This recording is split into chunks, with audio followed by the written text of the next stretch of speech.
So the beautiful story about the narrative behind how Sorrel became what it is it's a story of persistence and joy. There were human beings that, as you mentioned, were stolen from their homelands. They had their names removed, they had their families broken up, they were mistreated in every possible way, including being owned as property. And somehow, through all of this effort to erase their identity, this single cultural identifier survived. Hey everybody, welcome to the Decoding Cocktails podcast. I'm your host, Chris LeBeau. At the ripe age of 38, I left my former career behind and joined the hospitality industry. Since then, I've been on a rapid journey of learning, meeting all sorts of great people, and this podcast is my chance to bring you along with me, whether I'm interviewing somebody that works in the industry, another enthusiast, or occasionally stepping back to share what I'm working on or my thoughts. I'm so glad you're here, and so with that aside, let's get into today's episode. What's happening, everybody? Welcome back, because it is that time again for another episode of Decoding Cocktails. I am Chris LeBeau, and thank you for taking some time to be here. A quick note that if you're listening to this episode around the time that it drops, you have a chance to join my patrons and the public for my next virtual class on November 7th with Nicole Gilbert of J. Rieger & Co. As we approach Thanksgiving and think about the broader holidays, there is, with these gatherings, cocktail could be great, but prepping while you are doing all these other things is a big undertaking. And so Nicole and I are not only going to talk about what you should think about making, but we are also going to talk about the principles of batching. So it should be fun. There is a link to sign up. If you're interested in the archive copy, that's for the patrons only, patreon.com/decodingcocktails. But visit that in the show notes or decodingcocktails/event to go ahead and register and sign up for the event. My guest today is Jackie Summers. He is the founder of Jack from Brooklyn, and their signature product is called Sorrel. I wish there was a great way to summarize this interview, but the good part is you're going to hear from Jackie in a minute. And what do you need to know about this guy? Well, in 2009, after 20-something years in the publishing industry on the corporate side, Jackie was given a terminal spinal cancer diagnosis. And against the odds, Jackie beat that, and at some point began looking around and was like, well, what do I want to do now that I've been given this gift? And he was like, you know what? He goes, my best days are spent day drinking and hanging out with friends. And he found a way to interweave that with a desire to tell a story of the countless millions of people who were brought here against their will. And that is through a product that is sometimes more known through a similar name called sorrel. And sorrel is kind of a moonshine, a cocktail, a hooch that is made in homes throughout the Caribbean. But based on whether you're in small corners of Italy or other things like that, the recipe reflects where the people were from, what additional ingredients they have. Things like hibiscus often play a big role, and being the Caribbean, rum is almost always fortifying the drink. And so you're going to get a chance to hear Jackie talk about bringing that product to life, how many attempts it took, and the serendipity of running into Fawn Weaver, who is the founder of Uncle Nearest, and the capital that she has begun putting behind people like Jackie to help bring their products to life. But more importantly, as someone who has stared death in the face, when you listen to Jackie talk, there is an absolute joy and energy. And you didn't get to hear this part because we had shut the mics off by then. But, running this cocktail business of mine is a lonely and not always easy endeavor. In fact, it can be very frustrating. And there are moments you're like, is this worth it? And at the end of our conversation, Jackie was spending, I think we were talking like early September, and he was getting ready to be on the road for like the whole month. And I was like, man, hang in there. And this was right in the midst of, we had a conversation from his brand new apartment that was completely unfurnished. He was like, you know what? He goes, every day is a gift, and I feel lucky to be here, or something like that. And I just remember getting off of that conversation. I was like, you know what? Yeah, he's right. And so, as you listen to Jackie tell the story of Sorrel, take a minute to think about the people also, because Jackie will talk about this. Think about the people that matter to you and call them, text them, tell them you love them, because you do not know. You don't know when the last time is, because, really the beauty of this cocktail and spirit stuff is it's an excuse often to be with the people you care about, to get to know people you want to get to know. And Jackie's outlook deserves to be elevated, and we all could take something away from that. So I don't want to take anything more away from it. He is an absolute joy of a human, and I hope you enjoy this conversation, because it's cool from a spirit's perspective, but we could all do with learning a little bit more from him about improving our outlook on life. So here you go, me and Jackie Summers.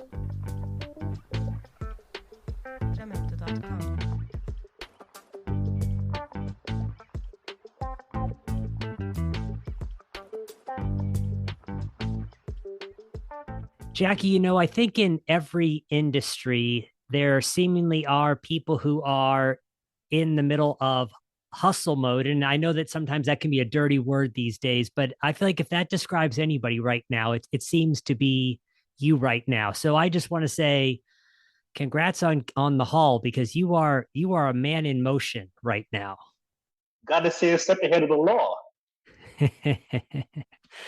So we're going to talk about Sorrel. We're going to talk about your background a little bit, but a place I always like to start is, I'm always curious if there's a moment you remember finding yourself feeling intrigued or falling in love with spirits, cocktails, bars. Is there a moment you remember really feeling taken by this field?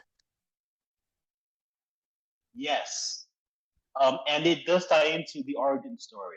So we're going to end up backtracking to this. But the day that I left corporate America forever, uh, I signed my release papers, my package papers at 10 o'clock in the morning.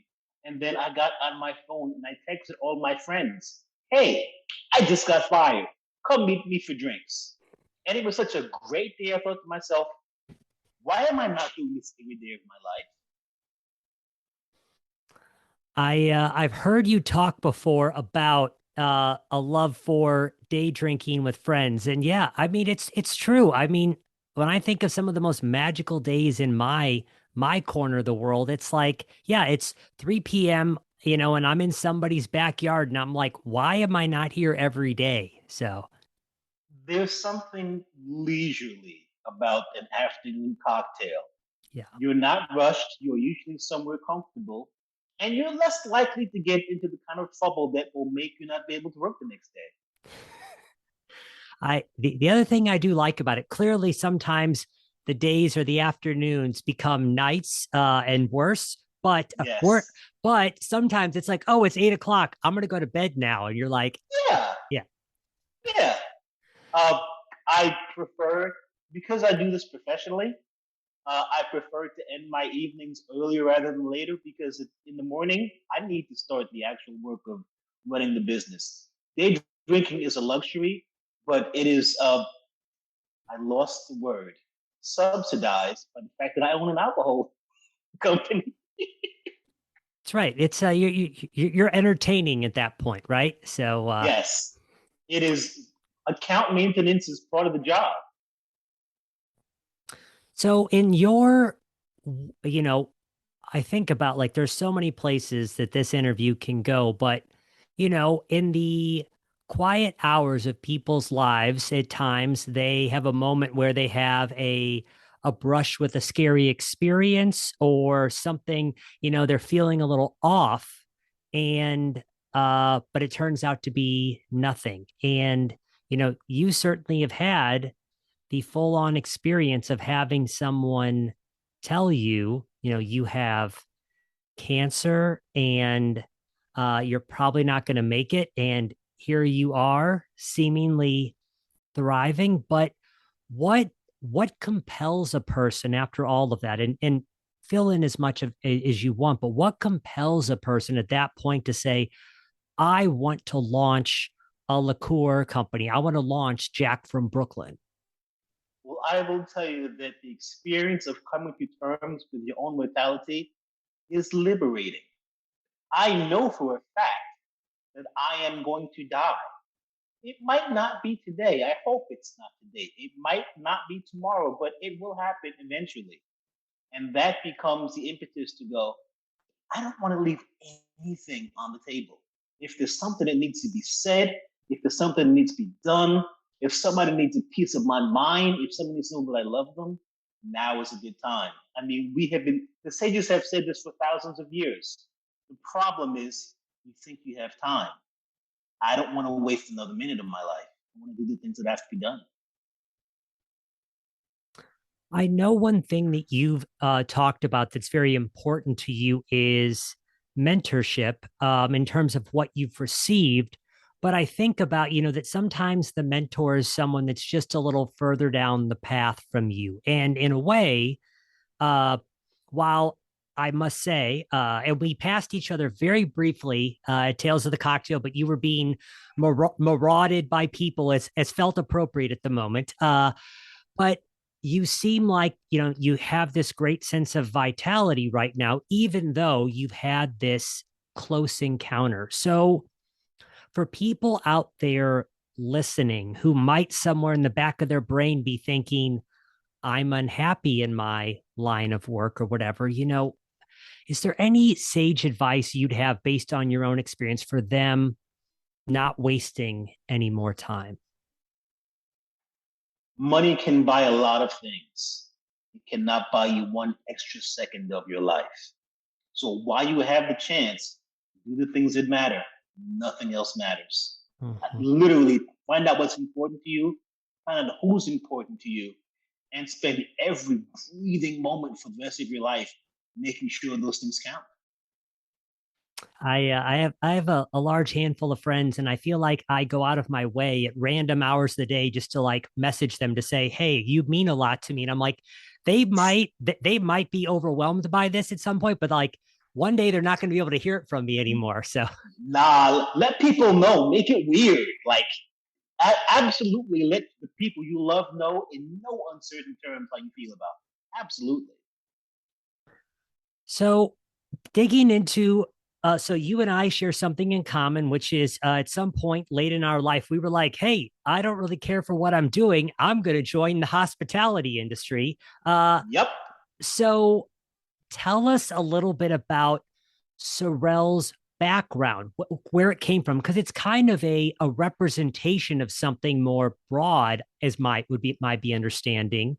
And so tell us about where Sorel comes from, what it's about, and we can get into, of course, its formulation too. So you are correct in that it is a far bigger story than it seems at first.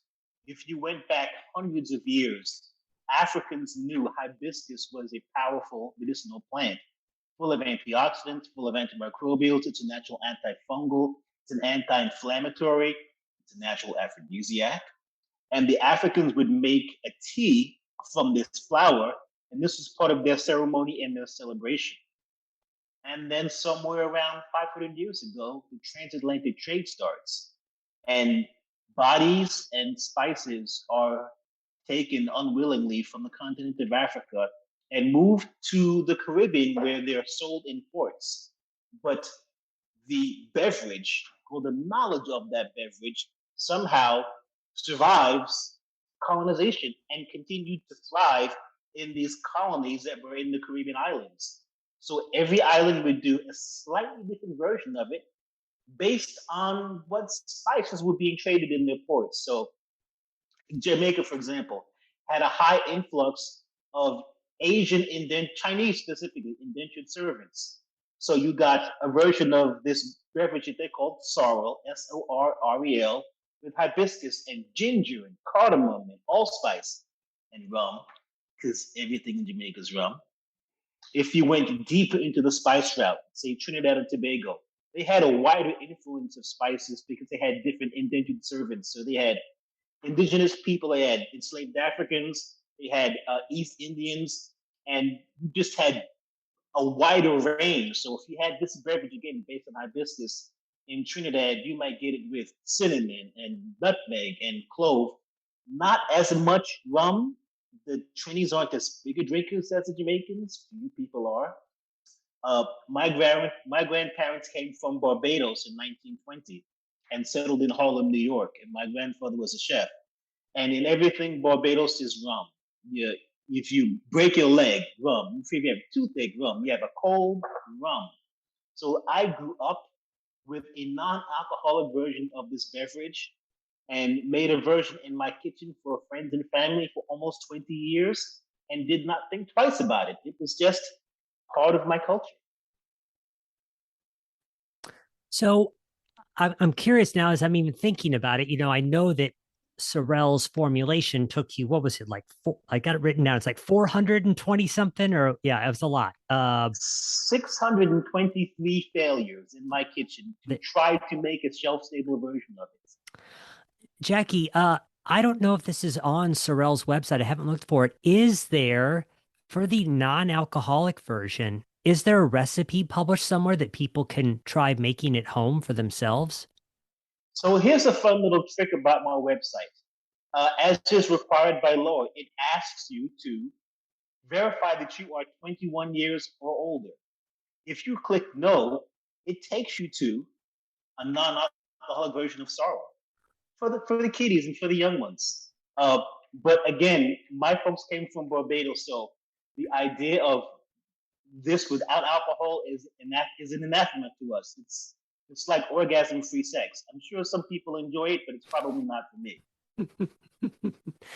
Okay, no, that's okay. I'll tell you what, that needs to be on the NA. No, it doesn't. That would not be appropriate for the kids. So, but so here's a question, because I know obviously part of what has made Sorel, it was difficult to formulate, was trying to make it shelf stable. If I were to make the NA version and then pair it with rum, is that essentially what was happening then? I guess I'm curious. Can I make some hooch at home is what I want to know. Absolutely. Everyone who's making a home version of this, and this is all over the Afro-Caribbean diaspora, makes a version of these spices combined, of different ways of combining it, and then they add alcohol afterwards. So this way the kids can get some and the adults can get some. There isn't a standard recipe for this because the people who brought this tradition over from Africa weren't allowed to read or write. It was illegal. So traditions were passed on orally. You would watch your grandmother or your mother do it, and everyone tried to put a little bit of themselves into the recipe when they did this to make it their own. So there has never been a standard version of this. This is the first attempt to standardize this flavor. So we're 624 attempts in, and we'll certainly get to it'll, the 12-year ride. It looks like it took you to become an overnight success. But if we were, in terms of what's going into the Sorel, wait, is it sorrel or sorrel? I apologize here. This is actually a great question. Okay. If you have the homemade version, which again, many people make great versions of, it's sorrel, Sorrel. Sorel is a brand that is based on this. Uh, and it is different from every other homemade version in that it's the only one in the world that is shelf stable. It does not need to be refrigerated. You can open it up, close it, come back in a year. It's the same. And it's called Sorel because I have a speech impediment. I can't pronounce the letter R. So for me, trying to say sorrel is like trying to say rural or terroir. It's an awful word. But fortunately for me, I had 8 years, or unfortunately, I had 8 years of enunciation classes in public school. Other kids got to go play. I saw a speech pathologist every day. And here's one of the things that I learned. Words that end in a down sound are sad. Sorrow is a sad word. Sorel is happy, and I can pronounce it. So it is literally called Sorel. So I don't sound like a dumbass every time I have to say the name. When the chief brand ambassador can't say the name, I suppose that's yeah. So good for you. Good. That's a strong marketing technique right there. I like that. Uh, so I'm interested because before I think I even knew we were going to talk, I loved something you posted. So I want to talk about what's not in Sorel, Okay. but I also first like want to talk to it to tell us about your formulation. What can people expect when they're smelling and tasting? I having done my homework and had some tastes myself, it's going to present different when it's hot or cold. So when someone is sampling this, what are they going to encounter? And then I want to talk about artificial ingredients after that. So Sorel is made with Moroccan hibiscus, Nigerian ginger, Indonesian cinnamon and nutmeg, and Brazilian clove. There's cane sugar and there is organic neutral wheat grain alcohol. Now, when you first nose this, there's a lot of clove, which people tend to think it's going to taste differently. But that first sip, the acidity of the hibiscus takes over and it's fruity and floral. There's a slight burn on the side, that's the cinnamon notes. The finish is dry, that's the nutmeg. And the ginger almost perfectly masks the heat of the alcohol. You never really feel like you're drinking booze, you just are feeling booze. The idea of it instead. And I've heard you say this before. So I think the reference was in a toddy versus perhaps in like on the rocks. But what are we going to encounter when this is hot versus cold? On the palate. So this is actually really amazing. It's completely different hot to cold. People hear things like cinnamon and nutmeg and they think, oh, immediately baking spices, it's wintertime. But this comes from a place where it's always hot outside. And hibiscus flowers only grow in that narrow equator band around the world where, again, it's always hot. So hibiscus is incredibly refreshing when it's cold. You get all those fruity floral notes. It's more citrusy than most citrus fruits. It's robust. But if you serve cereal hot, the fruit and the floral notes take a backseat to the baking spice notes, and it's woody and warm and spicy. And unlike mulled wine, there's no fruit. So there's no tannins and no sulfites, so no wine headache. Hmm. So what I loved in particular, because I'm always thinking about the person out there who's in a liquor store looking at 800 things on the shelf, like no idea what to do. I remember you talking about when you, I think, had to release your recipe to the TTB, and your attorney, whoever was helping you, said, "Oh, there's no glycerin, there's no whatever in this," and you're like, "Nope, this is it." When these things, Jackie, having kind of dug into the science behind this, are being added to tequila, vodka, whatever, what are some of the additives that are going in to whatever extent you're aware, and why are people putting these things in there? The truth of the matter that no one wants to admit is that alcohol does not taste good. And badly made alcohol can kill you. Human beings have spent thousands of years trying to figure out we want the effect of alcohol, but we want to enjoy it more than we do drinking it just like it is. So we have invented all sorts of ways that we try to make alcohol taste better. We put it into barrels. We toast the barrels. We add flavors. We add fruit. All sorts of different things are done to try to make alcohol more appealing.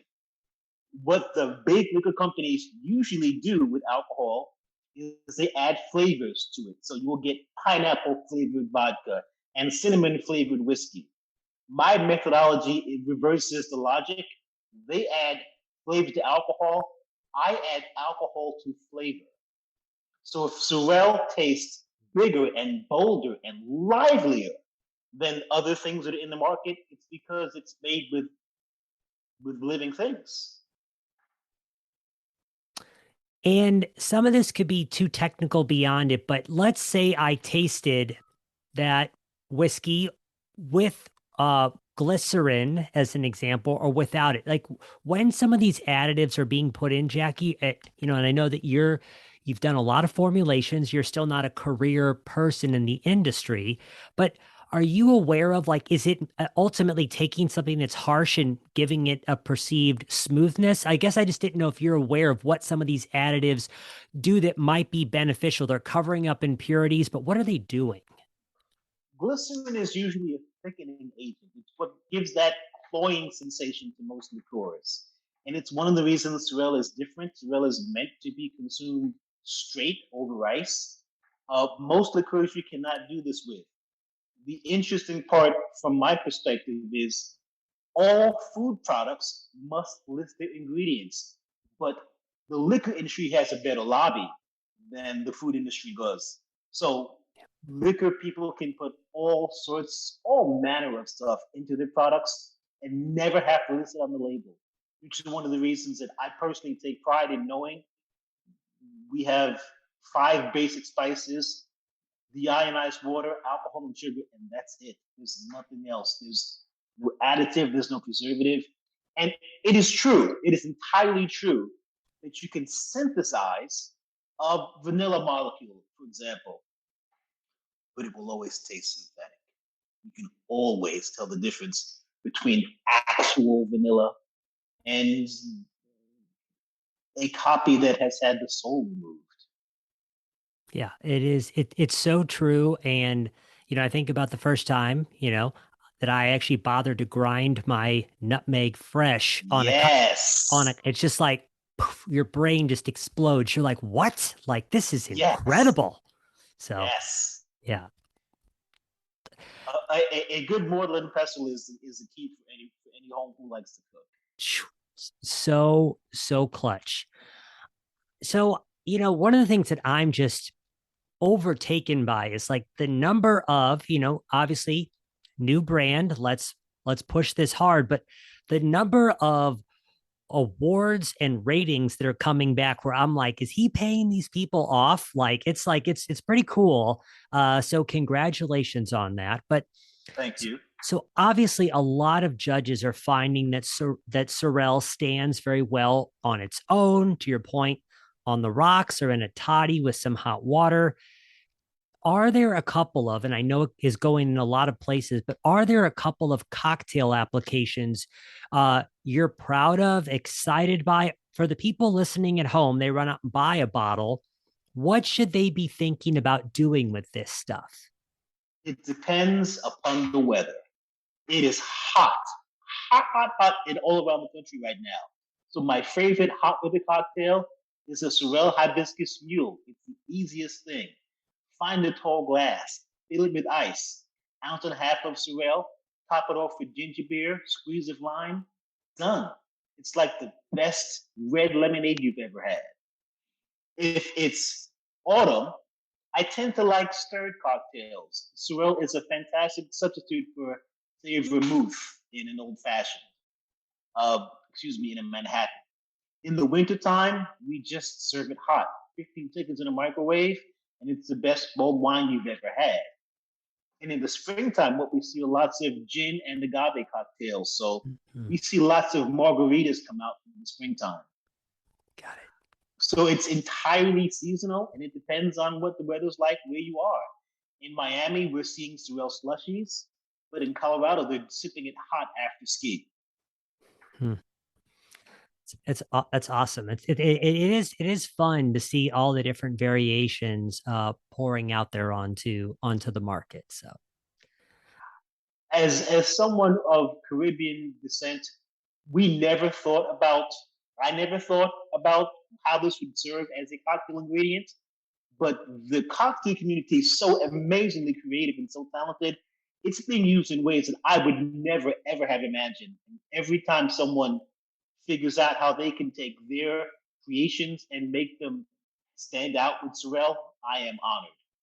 yeah, it is wild to see as the field of mixology gets pushed forward that people find the right ingredients to align or contrast that helps something shine through in a way that's beautiful. So Well, Sorrel is interesting in one way in that no matter what you mix it with, it does one thing very well, and that's push flavor forward while hiding ethanol. So if you put Sorrel with a gin, you'll get more floral notes. If you put it with something that's been aged, a whiskey or a rum, you'll get more barrel notes. If you put it with sake, you get more rice notes. If you put it with something agave based, tequila or mezcal, you get more fruit. So no matter what you mix Sorrel with, it's going to mask the alcohol and push the flavor forward. hmm. Wow. Yeah, yeah. Either way, I being here in St. Louis, it's proven difficult, and also I'm sure like with the rising popularity, I would imagine maybe it's hard to keep it in stock right now. But yeah, it's hard to find anything these days. But yeah, Actually, we're bringing it back to St. Louis very, very soon. We cool. just had that conversation last week. And here's a fun thing. I hired a brand new food scientist in January. PhD chemist, master sommelier, born blind. Wow.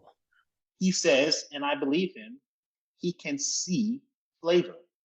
Hmm. And he has taken our basic recipe and looking at it on a molecular level, changed the process enough so that the product is better and we can make so much more of it faster. So supply is not an issue right now. Wow, that's great. Wow. I certainly have heard that, people that are denied one sense, their other ones can really flush forward. And so that's incredible. Wow. Wow. I, Okay. I was denied all kinds of sense, so I get to I get to push forward in other things. So the whole goal is surrounding yourself by the right team, right? So Ideally, yes. It's a funny thing as a CEO. My job is to find people who are not only better at things than I am, but actually really enjoy those things and then get out of their way. Uh, there was a time when I did all of the paperwork in my company, and I did it poorly because I cannot stand doing paperwork. Now there are people who actually really like this, and they're doing a much better job of it than I am. So every day, my job is to make sure people have the resources that they need, remove the obstacles if required, and then let them do their jobs and not be an impediment to the process. mhm. So I guess something you talked about earlier in terms of how sorrel made its way to the new world is a la bringing people here against their will and them bringing that knowledge. And I know that in your own journey, it is certainly that uh, you were the first African American to hold a distilling license in the country, and that was 2010, 2012. 12. And I know you've talked about that, like along the way, there have been instances where you're there to present a product and security is wondering, are they supposed to be intervening or whatever? And so, you know, stories that people like myself hear about, stories that you live every day. But, where do you feel like we are as an industry right now? What steps do we need to be taking to be less terrible? and more loving. But like any thoughts on that, from your perspective? The fact that we can have this conversation means we have made progress in my lifetime, and that's deeply heartening to me. I believe we have a long way to go, and I have always believed that the conversation cannot be limited to black and white. I spent the last 8 years on the teaching circuit in hospitality, trying to help our industry understand why diversity is in everyone's best interests. And for a while, I taught a seminar called How to Build a Longer Table, with the idea that if you're somebody who enjoyed any manner of privilege, it was mathematically in your best interest to extend to people who might not have the same privileges you have, because all of the statistics show diverse companies are more profitable. And then I stopped teaching that seminar in 2020 because it became clear to me that it's easier to create equity from the ground up in a situation than to try to unbend a situation which has been bent for centuries. So I started to teach how to build your own table, with the idea that yes, we still need to extend tables, but if you can, start it yourself and find people that are in one way or another systemically disenfranchised and employ those people. And that is one of the fun things about what I do now is I'm getting to build a table that looks like what this country looks like. It's black and it's white and it's women and it's Latin and it's disabled and it's all age groups. And I truly believe that it is that wide range of perspectives that actually really lets us do things in a different way. It seems like, at a very simple level, obviously right now, the building your own table is building a company, but for giving this talk about how to build a table and now you're doing it, is that essentially the list in terms of people that are building a movement, make sure a broader number of people representative, or are there a couple of steps that somebody like myself or other people listening should be thinking about in terms of building their own table? I think it's important to find people who have, as we said earlier, skills that you might not. So if we're taking the metaphor of building a table literally, you might need somebody who's got carpentry skills. You might need somebody who's got the physical tools. You might need somebody who can supply the lumber. It has been statistically proven that if you look, if you try, you can find incredibly talented people of every shade and every denomination under the rainbow that have the skills that you need. It might take effort to do this, but the effort is always worth it.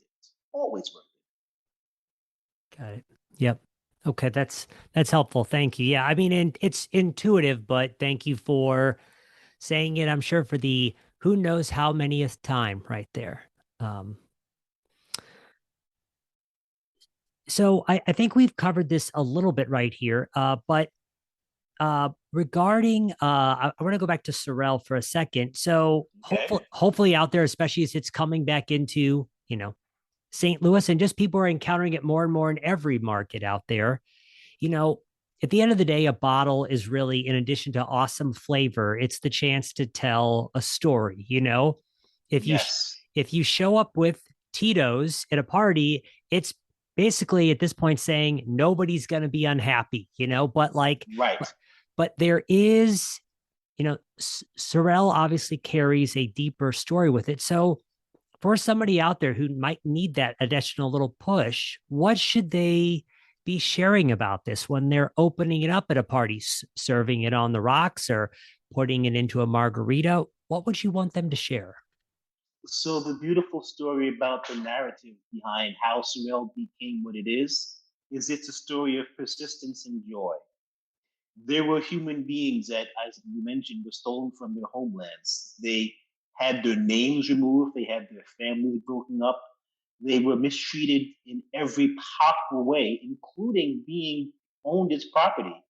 And somehow, through all of this effort to erase their identity, this single cultural identifier survived. And it went from Africa to the Caribbean, which was a combination of uh, slaves and indigenous people who hadn't been slaughtered. And the culture continued to grow among these people. And then it was brought from the Caribbean islands to places like Harlem, New York, where my grandfather came 100 years ago. So I believe that every single bottle of Sorel is a statement about the persistence and the joy of the people who kept this cultural identifier alive. It's a funny thing about human beings. We use our food to remind us who we are. There's nothing like your grandma's cooking. And Sorel is every Caribbean grandma reminding them who they are every time they open a bottle. That's that's wonderful. Thank you. Yep. It's I yes, thank you. Thank you. So I know that you are, in speaking of other people who are seemingly rising like meteoric rise, I know that your work brought you to know Fawn Weaver at Uncle Nearest. So tell us a little bit about, because as far as I understand, there's a fund that Fawn helped generate designed to help get behind people such as yourself. So what is that? And what else should people know about this? Because it was fun to encounter that. So, Fawn, I just want to say that for all the interviews and for all of the media that she so well deservedly receives, they don't actually capture how good a human being she really is. Fawn launched Uncle Nearest as a direct response to trying to honor Nearest Green, who was the first African American master distiller, the man who taught Jack Daniels how to make whiskey. And Uncle Nearest whiskey, premium whiskey, became not just the fastest growing whiskey in the history of this country, but by far the most awarded. And Fawn thought to herself, yes, our whiskey is great. And yes, this is a strong company. But why aren't other brands experiencing the kind of success I'm experiencing? And her conclusion was, if other people had the access to the same kind of resources I do, maybe I could show that this isn't just about me. Maybe I can show that it's been about us all along. And so Fawn established this fund to, again, help businesses like mine, uh, businesses that are owned by people who are marginalized, to thrive out there in a competitive world. So far, she's funded three brands: Equiano Rum, Hella Bitters, and Sorel. And I gotta tell you, it is great being part of the Uncle Nearest family. Everywhere we go, we feel that we share not just resources, but values. It is about more than the juice. It's about the story, it's about the narrative, it's about honoring our past. I'll tell you, like to anybody out there that has not heard Fawn's story, it's like, It's so good. it's really good. It's really good. Yeah, it's like I ran into something similar with and obviously Fawns has a much heavier weight to it, but a gentleman out of Kansas City was literally running a cocktail bar in a 100-year-old building that used to be a whiskey distillery. It's like this moment he's like, I have to bring this back to Right, represent my hometown. Uh, right. but for Fawn, it was just like the blocks that seemed to fall consecutively were just like, oh, hello, yeah, it's like On is both a powerhouse and an incredibly compassionate individual. The way she moves through the world is just beautiful. So I'm curious, Jackie. I've heard you talk before about many of the barriers to entry that could exist around distilling, in addition to uh, a society that can have stereotypes that are unfairly bought. Also, this idea that we have distilling laws where, like, you can never have done something illegal at all before. We know that certain people are more likely to have the legal system after them. So, one, this is crazy to read, especially when you think about like, oh yeah, who was probably writing this? Like, probably gangsters out of prohibition, which is just like crazy. Are you aware of, is there anybody making trying to address this, like in terms of like this is just complete BS? Like, have you heard of anybody trying to like fight this stuff right now? The only way to fight the systemic barriers is with, and this is a technical term, goo gobs of money. Uh, Part of the problem is goo gobs of money are not, generally speaking, available to folks like myself. So I think Fawn Weaver is absolutely on the front of establishing a beachhead on the front lines of changing the narrative. She's taken brands that already had a good story and good juice and good teams and gone, let me help you go to the next level. So I believe that with what we're trying to do, we will not just make inroads in our own brands, but hopefully inspire other brands and other generations to find this in themselves. Again, I cannot tell you how many people make a version of sorrel in their kitchen who are floored to see it now in bottles.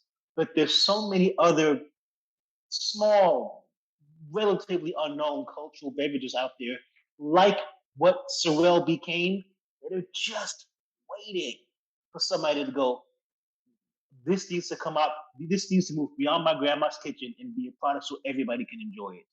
So hopefully that's something that I'm going to do. I'm going to find other beverages like Sorel, which have cultural relevance, figure out how to make them shelf stable, find somebody from that culture that I can invest in the brand and put out front so I'm not culturally appropriating. And then we can bring all new flavors to the world. I think that is kind of the interesting moment we find ourselves in, that while I at times feel like the supply is just overwhelming in terms of the selection we have, it seems that yes, like how many more opportunities are there where there's new flavor combinations out there that exist? They've just not been commercialized, brought to light, whatever the right term might be, that deserve a great moment in the sun. Nobody wanted mezcal before Ron Cooper and Steve Olson were telling this story, and now it's like it's pervasive. Everywhere. Yep. Yeah. Uh, the great thing about Sorel is it's a category of one. I will never make a gin, a rum, a vodka, a mezcal, a tequila, or whiskey. God bless the people who are doing that and doing it well. My plan is to introduce other categories of one and have other flavors out there in the world. Mm-hmm, mm-hmm. So being Jack from Brooklyn at the end of the day, you've been able to tour around and see all sorts of stuff, but I don't know, are there ways you've seen the New York cocktail scene change that are, or or the spirit community, however you would think about this, that are exciting over the long lens of time you've looked at it? Any thoughts about that in general? I believe that the cocktail community has become more self aware. There was a time, and it wasn't that long ago, when we didn't have conversations out loud about sexual harassment. It was just a given that women in our industry were going to suffer, and there was really no option for what they can do about it. Now we have those conversations out loud, and we have trainings not just to prevent it, but to recognize it while it's happening. There was a time when we did not speak about pathways for baristas or barbacks or back of the house to have career development. And now we're having those conversations, and some people move from back of the house to front of the house. We've seen people move from being barbacks to bartenders to buyers. There are pathways that are being created because we're talking about things we didn't talk about before. And while we have a lot of work to go, we are seeing change. part of, I think you have, one of the things I believe you need to accept if you are someone who wants to be an agent of change is that all you can do is what you can do, and it may not happen in your lifetime. It is your job to plant seeds that someday somebody else will enjoy the shade of the tree. So the fact that we've seen any progress in my lifetime, I'm glad. But my job is to make the mountain higher, so whoever comes after me won't have to face the obstacles that I did. When I at Tails this year, I heard someone say who'd been to a couple beforehand. She said, I think the amount of conversations being had right now about substance abuse, about low alcohol, no alcohol cocktails, work life balance. She's like, the fact that we're even talking about this stuff now, and thankfully for all like the shit that it was, the pandemic really helped push this even further forward. So I spent 3 years as a co-chair of the education committee with Lynn House of Evan Hill Brands, specifically focused on lifestyle issues for our community. And we got to do some fun things. We had the first ever all black panel at Tails. We had the first ever all Latin panel at Tails. We had the first ever all queer panel at Tails. We had the first panel on pronouns at Tails. We were able to talk about how we could make lives better. Because after a certain point, anybody can make a cocktail. But if you can't make a better work environment for people, you're not actually helping them. So we're trying to continually figure out how we can make work life just better. Because if we do not do this, then we are missing the point of hospitality to begin. We can't be hospitable to our guests and inhospitable to the people we work with and for. Yeah, to expect your staff to treat people well, and but you treat them like crap. It doesn't work like that at all. It doesn't work. I remember being at one of the talks later in the week at Tails, and one of the gentlemen saying, because I've been coming to Tails for a long time, and I have never seen rooms and panels that look like this, and that warms my heart a whole lot. So yeah, We are seeing change. We have a way to go. yeah. I have a question. I'm just curious as I think about my own arc, because I started this podcast, I don't know, 8 months ago, kind of on a whim Right? or whatever. And so sometimes I keep thinking, like, what's my role to play in this industry right here? So as you're growing, and this is really designed to be just from my lens of thinking, but I wonder about, as people like myself, like, wonder how can they help uh brands or other parts of the industry that are rising. Are there traits or characteristics, things like roles that someone like yourself is looking to have filled as you grow? Because sometimes I wonder, are there ways that somebody like myself can help from the outside or the inside? So I guess I'm just curious, like, what do brands of your size that are growing need help with at this point? Platforms. The problem with small brands always is that we don't have access to the larger platforms. So you and I being able to have this conversation right now is exactly how we change the nature of the conversation. It is very much the snowflake in the snowstorm theory. No single snowflake thinks it's responsible for the avalanche, but you get enough of them together, and it makes a difference. So you are making a difference, and for that, thank You're very welcome. Very welcome. Yeah, I'm just always, I don't know. It's like you, I'm sure I wake up every day and like I need more help to like outsource some of my tasks because my brain is going 1,000 miles a minute sometimes, and I need someone to be you. able Yep. to manage some of that so I can like, okay, like let me make some room here. Yep. I have that is those are the questions that I have in mind. Is there anything regarding Sorel, its trajectory we haven't talked about, history that you'd like to cover at this point? So the two things I'm looking forward to next year, At the moment, Sorrel is being made at Laird's, who's America's oldest distiller. And aside from the fact that they have 300 years more experience than I do, they share our values and they believe in the long term and they believe in integrity and longevity. That said, I'm looking forward to having a distillery in Brooklyn again, which will serve as our offices and our visitor center and hopefully a little restaurant bar. And the government of Barbados reached out last year, and they would very much like for me to build a distillery there that they will help to put together. So at some point in the next 2-3 years, I'm looking at from the ground up building 2 more distilleries, one in Brooklyn and one in the Caribbean, that will subsidize what's happening with the Laird's family in New Jersey. So hopefully we can start to make this into an international thing. That's great. I remember you mentioning in another interview the Barbados thing. That's really cool. So congratulations on that.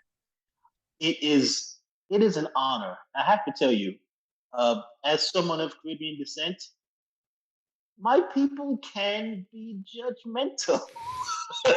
So to take this product that has been around for centuries, that everyone is familiar with, and put it in a bottle is pretty audacious because they're always going to compare it to something that they're familiar with.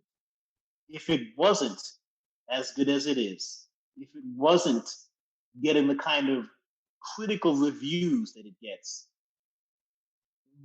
they would call down evil on my name for the rest of my generations. So I am very, very happy every time Sorrel does well in the press. I'm happy when it does well in competition because it's not about me. It's about the culture. That story too makes me think about other cultures, like Italy, for example, where they are, you think that 2 Michelin star restaurant can do it better than my mom? Yeah, Right. I got something for you. So, yeah. That's great. So we'll certainly have it in the show notes, but where, hopefully people are feeling compelled. Where should they be following you and how should they keep up with Sorrel? Where should they look you guys up?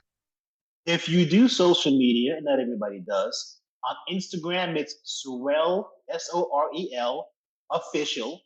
And that is also the website, sorrelofficial.com. All of our news, all of our stories, all of our recipes end up on there. So that's the best place to find us. Perfect. And we'll be sure to link all of that in the show notes. Jackie, on a day that you are moving apartments, thank you for taking time to chat. I really, really appreciate it. This is a lot of fun. An honor. Thank you so much for taking the time today. You bet.